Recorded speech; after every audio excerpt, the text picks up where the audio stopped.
څلور کارونه دي چې په کور کې بې اتفاقي او بې خیري راولي. د دې څلور کارونو د وجې څخه زموږ او ستاسې په کورونو کې بې برکتي راځي، بې خیري راځي، جنګ او جګړې راځي.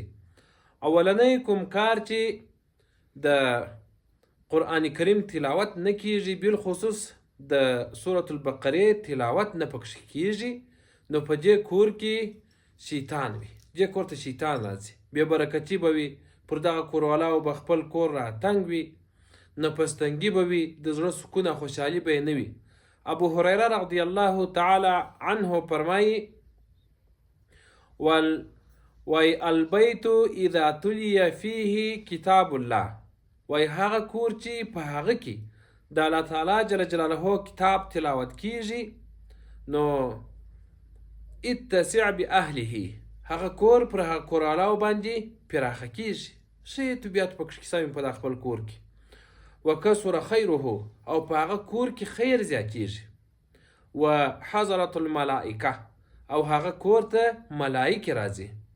وخرجت منه شیاطین، د دغه کور څخه شیطانان تښتي. والبیت الذي لم یتل فیه کتاب الله، هغه کور چې په هغه کې د قرآن تلاوت نه کیږي، نو ذاق باهله، دغه کور پر دغه کوروالاو باندې راتنګ سي. وقل خیره، او خیر پکښ کې ختم سي. وتنکبد عنه الملائکه، او دغه کور ته ملائکې نه ورځي. وحضرته الشیاطین، او دغه کور ته شیطانان راځي. دا روایت ابن ابي شیبه په خپل مسند کې راوړی دی. دویم حدیث کې راځي نبی کریم صلی الله علیه وسلم فرمایي وای لا تجعلوا بیوتکم مقابر، وای تاسې خپل کورونو څخه مقبرې یا حجرې مه جوړوئ.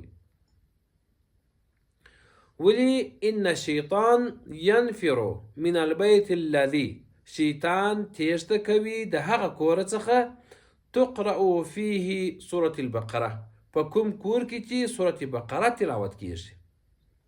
نو ظاهره خبره ده په کوم کور کې چې شیطان وي هلته جنجالونه وي، بې اتفاقۍ وي، نفستنګۍ وي، مشکلات به وي. او د سورة بقرې په تلاوت سره به الله تعالی جل جلاله زموږ د کورونو څخه بې اتفاقۍ ورکې کړي، خوشحالي به زموږ زړونو ته حاصله کړي، برکت به زموږ په کورونو کې پیدا کړي. نو که څوک غواړي چې الله تعالی جل جلاله د دوی د کورونو څخه بې اتفاقي ورکه کړي، جنجالونه او جګړې ورک کړي، او الله تعالی جل جلاله د دوی کور د خیر کور وګرځوي، د پراخۍ کور یې وګرځوي، دوی چې په خپل کور کې سورة بقره تلاوت کوي. السلام علیکم ورحمة الله وبرکاته.